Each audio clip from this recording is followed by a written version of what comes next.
I moved into Oak Ridge Estates on a Tuesday in late September, one of those perfect autumn afternoons where the leaves were just starting to turn and the air had that crisp quality that made you want to sit on your porch with a cup of coffee.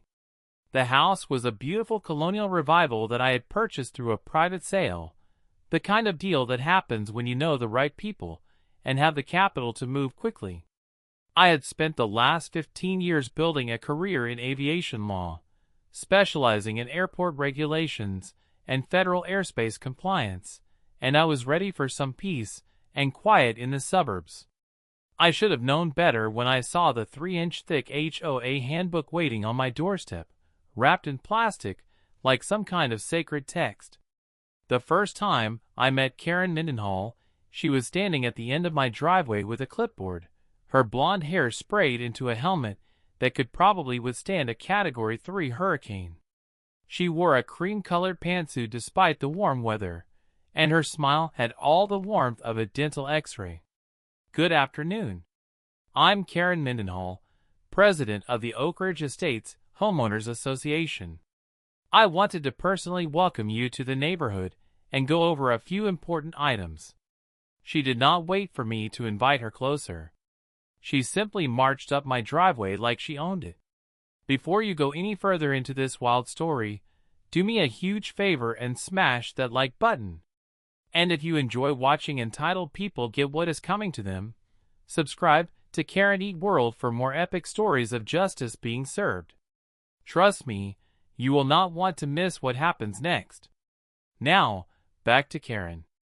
I shook her hand, noting the grip that lasted just a beat too long, the kind of handshake that said I'm in charge here. I'm Marcus. Nice to meet you.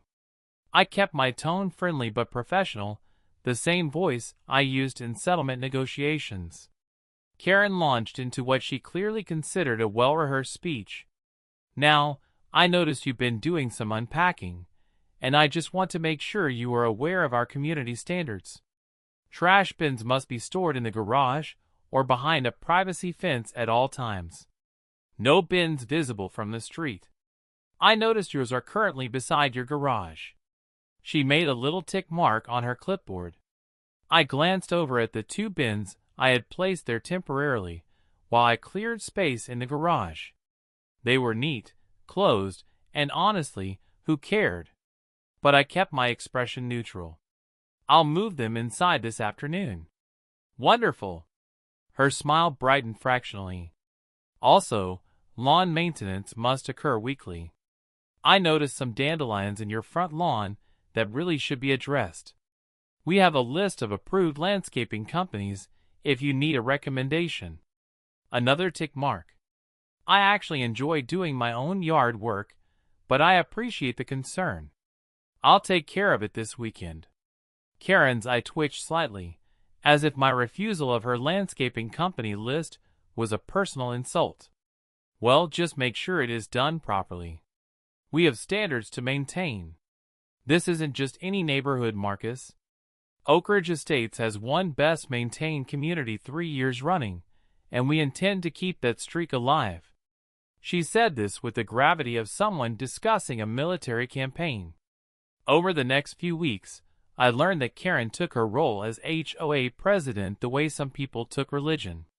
She patrolled the neighborhood in her white Lexus SUV every morning at 7 a.m. and every evening at 6 p.m., her eyes scanning for violations, like a hawk looking for field mice. She had a particular talent for finding problems where none existed. The first violation notice arrived in my mailbox on a Thursday. My mailbox, according to Karen's letter, was 0.3 inches too far to the left of the designated placement zone as outlined in Section 7C of the HOA guidelines. I was given 72 hours to correct this egregious violation or face a $50 fine. I measured.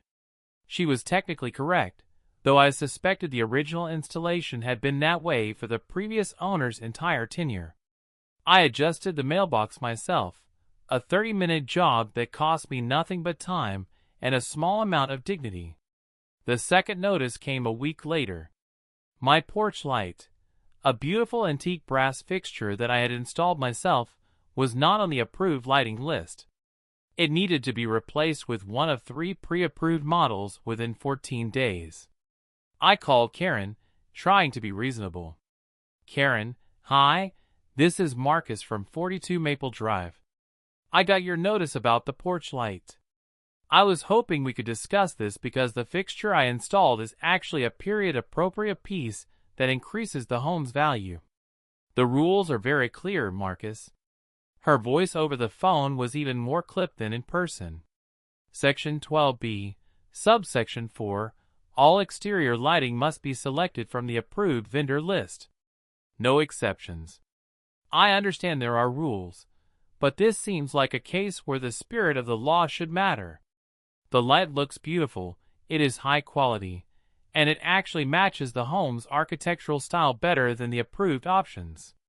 Are you saying you know better than the entire HOA board? Her voice rose slightly. We have these rules for a reason. If we let everyone just install whatever they want, this place would look like a circus. Is that what you want, Marcus? Do you want Oak Ridge Estates to look like a circus? I closed my eyes and counted to 5. No, Karen, I do not want the neighborhood to look like a circus. I'll order one of the approved lights. See that you do. She hung up without saying goodbye. I ordered the cheapest approved light, a plastic monstrosity that looked like it came from a budget motel. Out of spite, I had it installed by an electrician instead of doing it myself, just so I could have documentation that it was done to code. The third notice arrived in early November. Apparently my seasonal fall wreath on the front door violated the "No seasonal decorations before the 1st of the month preceding the holiday" rule.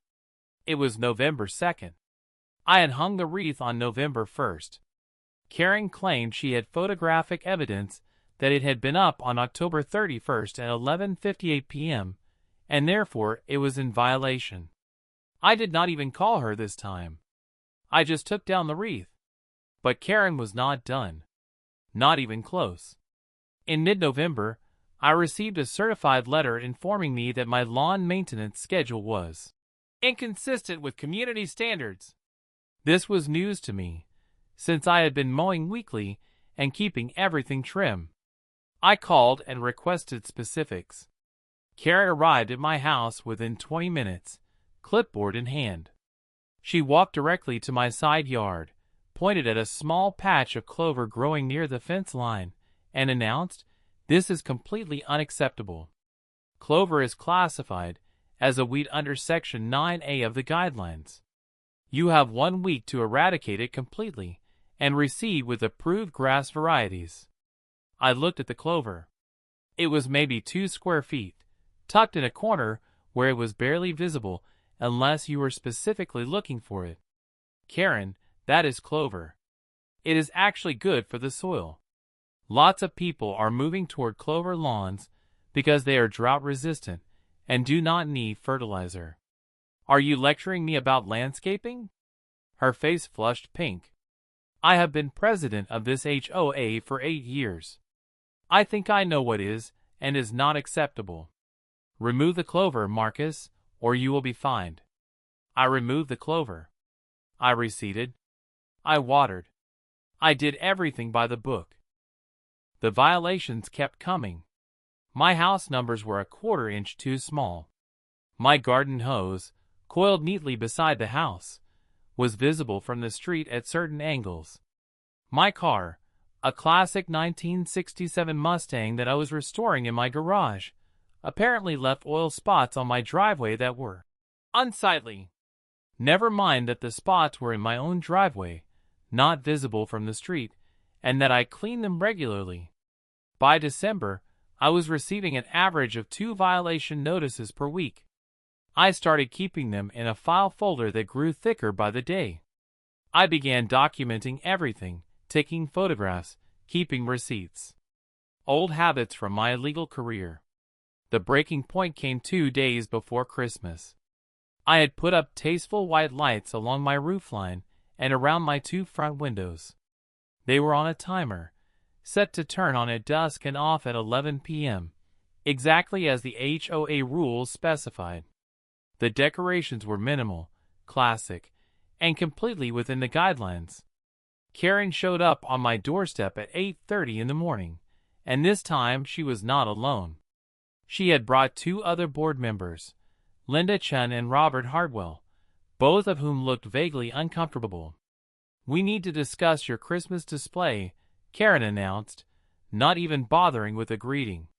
"What about it?" I asked, genuinely confused. I had checked every single rule before putting up the lights. "The color temperature is wrong. Section 15D clearly states that white Christmas lights must be warm white, 3000 Kelvin or below. Yours are cool white." She held up her phone, showing me a photo she had taken of my house.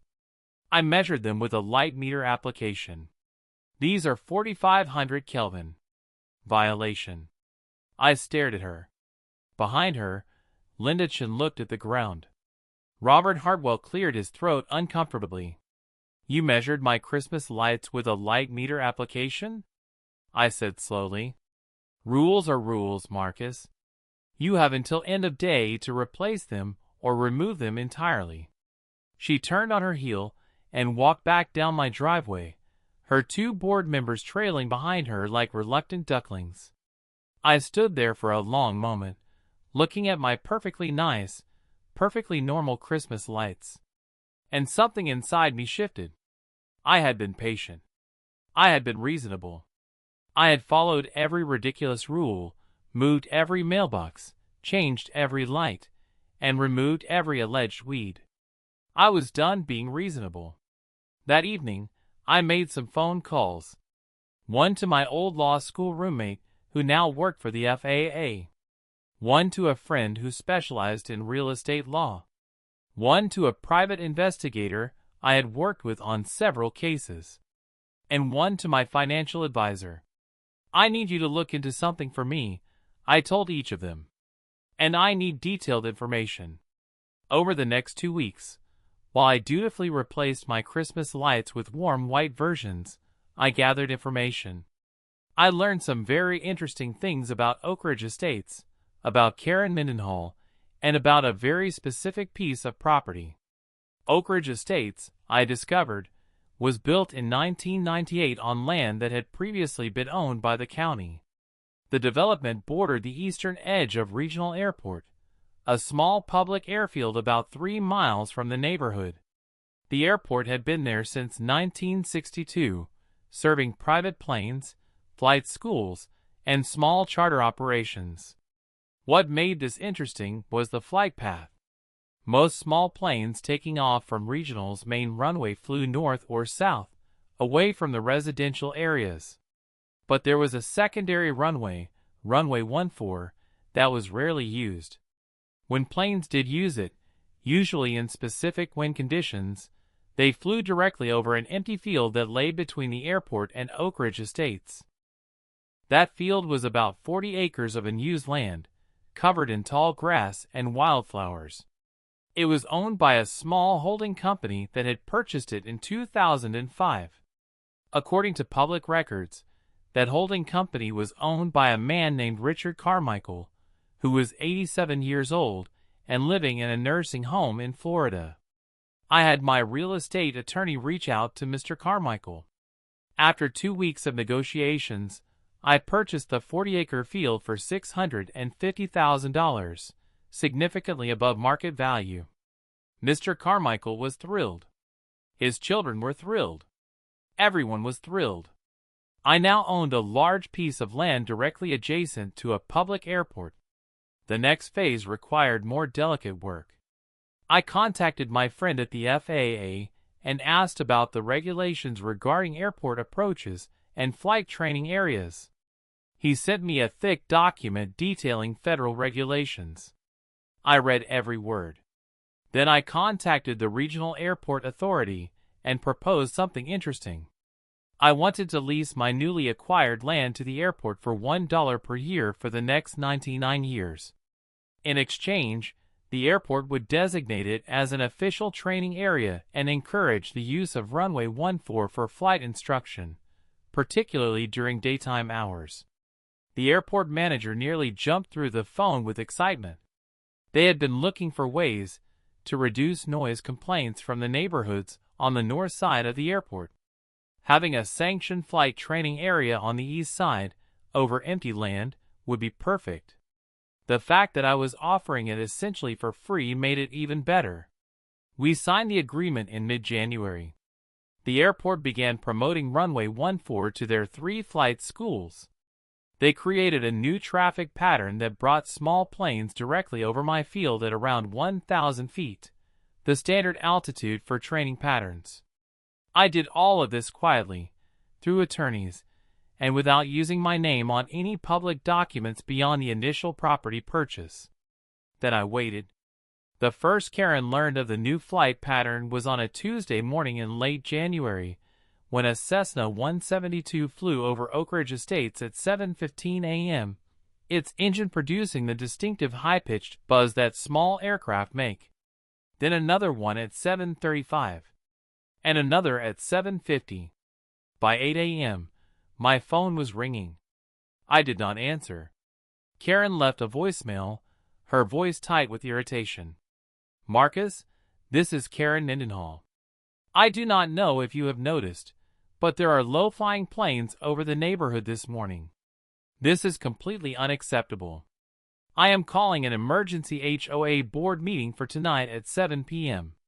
Your attendance is mandatory." I showed up at the meeting, held in Karen's immaculate living room, at 6:59 p.m. All 5 board members were there, plus about 15 other homeowners, including my immediate neighbors Doug and Patricia, who had always been friendly to me.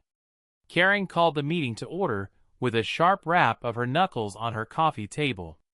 "We are here to discuss the airplane situation. As many of you noticed, we had numerous low-flying aircraft over the neighborhood today.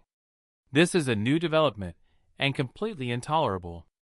Marcus, you work in aviation law, correct?" "I do," I said pleasantly. "Then you need to tell us how we can get this stopped immediately. This is disturbing the peace of our community." She looked at me expectantly, as if I was supposed to produce a solution on demand. "Well, the aircraft are operating under FAA regulations. The airport is a public facility that predates this neighborhood by about 36 years. They are allowed to use their airspace as they see fit, as long as they follow federal guidelines." Karen's expression hardened. "There must be something we can do. We can file a complaint with the airport. We can contact our city council representative." "You can certainly try," I said. "But the airport has every right to use all of its runways, and to establish training patterns over non-residential land." "This is residential land." Karen's voice rose. "We live here." "Actually," I said, pulling out a folder I had brought with me, "the flight pattern is primarily over the 40-acre field that lies between the airport and this development. That field is not residential. It is designated as open space." Robert Hartwell leaned forward. "Can we petition to change the flight pattern? File some kind of noise complaint?" "The average decibel level of a small training aircraft at 1,000 feet is about 60 to 65 decibels, I explained. "That is about the same as a normal conversation or background music. It does not meet the threshold for a noise violation under federal or local standards." Karen's face was turning red. "This is your fault somehow." "I know it is. You are upset about the rules, about the violations, and now you have done something to cause this." I met her eyes calmly. "Karen, I do not control the airport or the FAA. I am just explaining the regulations." The meeting devolved into various homeowners complaining about the noise, though several people, including Doug, admitted it was not actually that loud. Karen appointed herself to lead a committee to fight the flight pattern change. She was going to write letters, make phone calls, and get this resolved immediately. Over the next 2 weeks, the flights continued. The airport was thrilled with the new training area. The flight schools loved having a dedicated space away from the noise-sensitive neighborhoods on the north side. On average, there were between 15 and 25 training flights per day, scattered throughout daylight hours. The planes were not loud. They were not even particularly frequent. But they were noticeable, and for Karen, their very existence was a personal affront. She launched a campaign. She contacted the mayor's office. She called the airport manager repeatedly. She tried to organize the HOA to file a joint complaint. She even reached out to a local news station, trying to frame it as a safety issue. Nothing worked. The airport politely explained that they were operating within all regulations. The mayor's office said it was a federal issue. The FAA sent a form letter explaining that the airport was in compliance. The news station was not interested. Karen's frustration grew with each failed attempt. And as her frustration grew, her attention on me intensified. In February, I received 4 violation notices in a single week. My trash bins were 6 inches out of alignment. My doormat was burgundy instead of one of the 7 approved colors. A single icicle hanging from my gutter was classified as poor maintenance. The bark mulch in my flower beds was allegedly half an inch too deep. I responded to each violation with photographic evidence that I was in compliance, citing specific sections of the HOA guidelines. This only made Karen angrier. Then came the violation that changed everything. On February 23rd, I received a certified letter informing me that I was in violation of Section 23A, subsection 7, which prohibited operating a business from a residential property. According to Karen, my classic car restoration qualified as a business because I had sold one restored vehicle the previous year. This was absurd. I had sold my grandfather's old pickup truck to a collector, a one-time private sale. I was not running a business. But Karen had attached a copy of the bill of sale, which I had signed in my driveway, as evidence. The letter informed me that I had 30 days to cease all business operations or face fines of $500 per day. I called my attorney. We reviewed the HOA covenants carefully. The no business clause was intended to prevent people from running retail shops, offices, or commercial operations that would increase traffic and change the residential character of the neighborhood. A private vehicle sale did not meet that threshold. But here was the interesting part. My attorney noticed something. The HOA covenants, written in 1998, had a section about airport noise. Section 31 stated that residents acknowledge the proximity of regional airport and accept reasonable airport operations. It also stated that the HOA shall not take action to restrict airport operations that comply with federal regulations. This clause had been included by the developer because they knew the airport was nearby and wanted to avoid future lawsuits. Karen, in her zeal to fight the flight pattern, had been violating the HOA's own covenants. Every letter she sent, every complaint she filed, every committee meeting she held about stopping the airport was technically a violation of Section 31.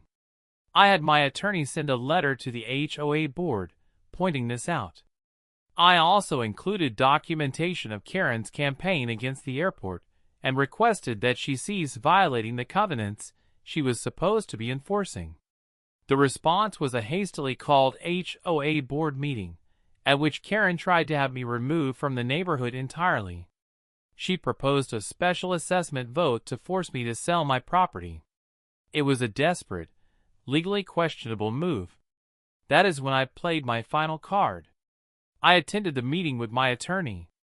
When Karen made her proposal, my attorney stood and asked to address the board. I think everyone should know that my client, Marcus, is the person who made the airport's expanded training pattern possible. He purchased the 40-acre field adjacent to the airport and leased it to them specifically for this purpose. The room went silent. Every eye turned to me.